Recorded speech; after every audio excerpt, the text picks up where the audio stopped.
Mazmur pasal 78. Pelajaran dari sejarah, nyanyian pengajaran Asaf. Pasanglah telinga untuk pengajaranku, hai bangsaku. Sedengkanlah telingamu kepada ucapan mulutku. Aku mau membuat mulut mengatakan, aku mau membuka mulut mengatakan amsah.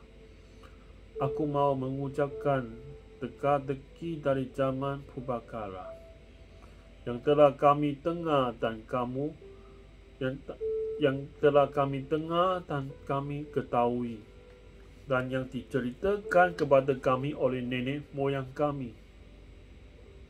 Kami tidak hendak sembunyikan kepada anak-anak mereka, tetapi kami akan ceritakan kepada angkatan yang kemudian puji-pujian kepada Tuhan dan kekuatannya, dan perbuatan-perbuatan ajaib yang telah dilakukannya.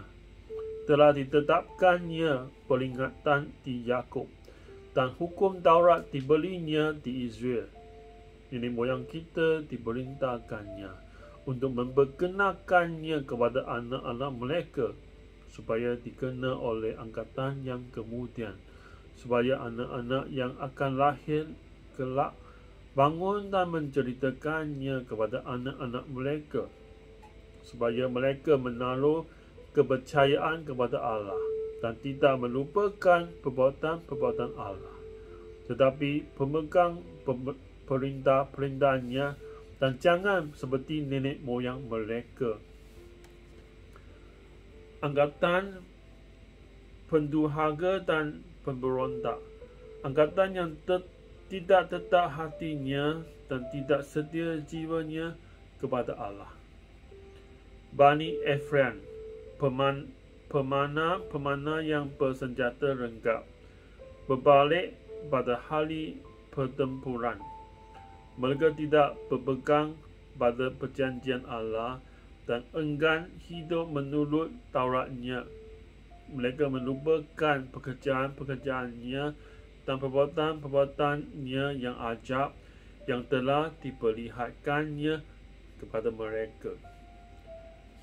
Di hadapan nenek moyang mereka dilakukannya keajaban di tanah Mesir, di padang Zoan, di perahnya laut, disebelangkannya mereka.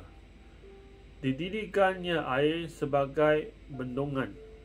Dituntunnya mereka dengan awan pada waktu siang, dan semalam suntuk dengan terang api. Dibelahnya gunung batu di padang gurun. Diberinya mereka minum banyak air seperti dari samudera raya. Dibuatnya aliran air keluar dari bukit batu, dan dibuatnya air turun seperti sungai. Tetapi mereka terus berbuat dosa terhadap Dia, dengan memberontak terhadap Yang Maha Tinggi di padang kering. Mereka mencobai Allah dalam hati mereka, dengan meminta makanan menuruti nafsu mereka.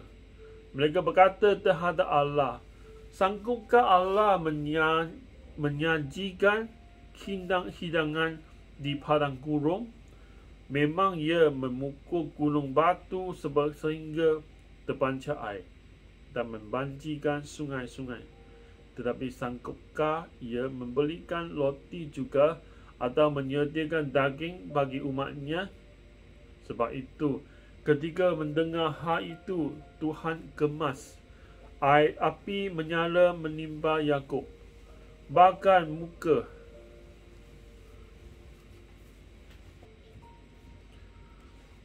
api menyala menimpa Yakub, bahkan muka bergejolak menimpa Israel. Sebab mereka tidak percaya kepada Allah dan tidak yakin akan keselamatan daripadanya. Maka Ia memerintahkan awan-awan dari atas, membuka pintu-pintu langit, menurunkan kepada mereka hujan mana untuk dimakan, dan memberikan kepada mereka kandung dari langit. Setiap orang telah makan roti malaikat. Ia mengirimkan perbekalan kepada mereka berlimpah-limpah. Ia telah menghempuskan angin timur di langit dan mengiring angin selatan dengan kekuatannya. Ia menurunkan kepada mereka hujan daging seperti debu banyaknya dan hujan burung-burung bersayap seperti pasir laut. Ia menjatuhkannya ke tengah perkemahan mereka, sekeliling tempat kediaman itu. Mereka makan dan menjadi sangat kenyang. Ia memberikan kepada mereka apa yang mereka inginkan. Mereka belum merasa puas, sedang makanan masih ada di mulut mereka. Maka bangkitlah muka Allah terhadap mereka.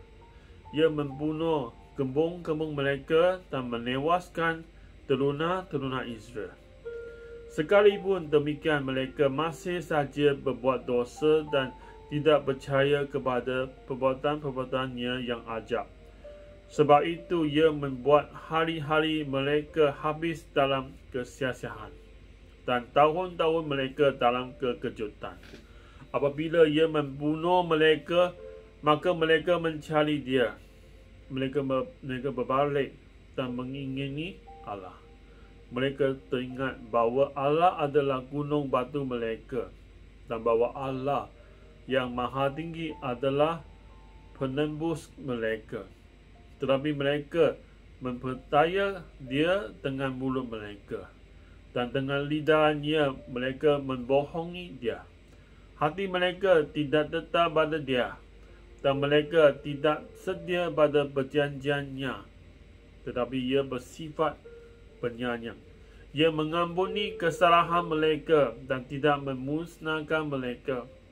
Manakala ia menahan mukanya dan tidak membangkitkan segenap amarahnya. Ia ingin bahawa mereka itu daging, angin yang berlalu yang tidak akan kembali.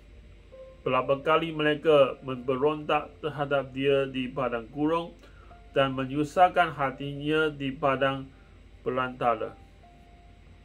Berulang kali mereka mencobai Allah, menyakiti hati yang kudus dari Israel.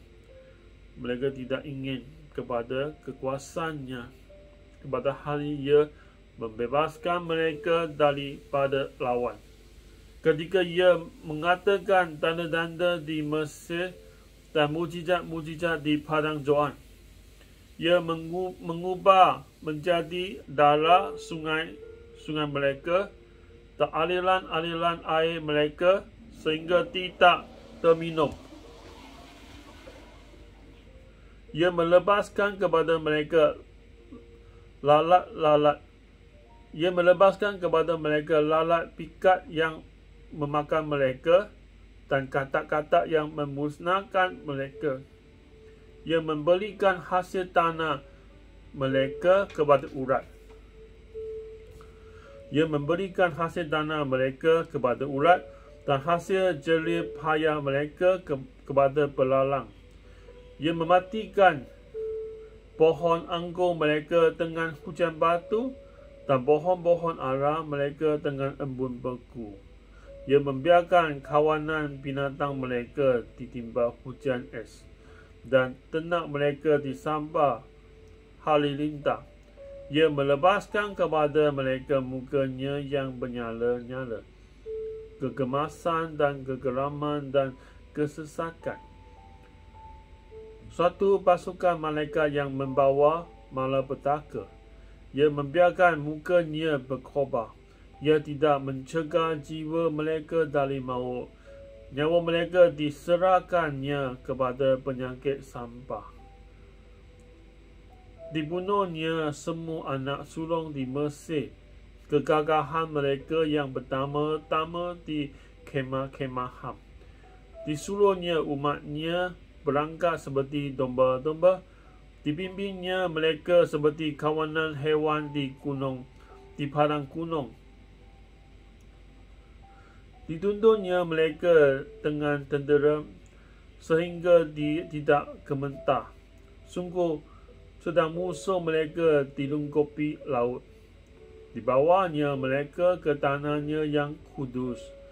Nyanyi pegunungan ini yang diperoleh tangan kanannya. Dihalaunya bangsa-bangsa dari tempat mereka. Dibagi-bagikannya kepada mereka tanah pusaka dengan tali pengukur. Dan disuruhnya suku-suku Israel mendiami kemah-kemah mereka itu. Tetapi mereka mencobai dan memberontak terhadap Allah yang Maha Tinggi dan tidak berpegang pada peringatan-peringatannya. Mereka murtad dan berkhianat seperti nenek moyang mereka, berubah seperti busur yang memperdaya. Mereka menyakiti hatinya dengan bukit-bukit pengorbanan mereka, membuat dia cemburu dengan patung-patung mereka. Ketika Allah mendengarnya, ia menjadi gemas. Ia menolak Israel sama sekali. Ia membuang kediamannya di Silo, kemah yang didiaminya di antara manusia. Ia membiarkan kekuatannya tertawan, membiarkan kehormatannya jatuh ke tangan lawan. Ia membiarkan umatnya dimakan pedang, dan gemaslah ia atas miliknya sendiri. Anak-anak teruna mereka dimakan api, dan anak-anak dara mereka tidak lagi dipuji dengan nyanyian perkahwinan. Imam-imam mereka gugur oleh pedang, dan janda-janda mereka tidak dapat menangis. Lalu terjagalah Tuhan seperti orang yang tertidur, seperti pahlawan yang siuman dari mabuk anggur. Ia memukul mundur pahlawannya. Ia menyebabkan mereka mendapat celah untuk selama-lamanya. Ia menolak kemah Yusuf, dan suku Efraim tidak dipilihnya. Tetapi ia memilih suku Yehuda, gunung Sayun yang dikasihinya. Ia membangun tempat kudusnya setinggi langit, laksana bumi yang didasarkannya untuk selama-lamanya. Dipilihnya Daud hamba-Nya. Diambilnya dia dari antara kandang-kandang kambing domba, dari tempat domba-domba yang menyusui. Didatangkannya dia yang menggembalakan Yakub, umatnya, dan Israel miliknya sendiri. Ia menggembalakan mereka dengan ketulusan hatinya dan menuntun mereka dengan kecakapan tangannya. Inilah firman Allah. Amin. Haleluya.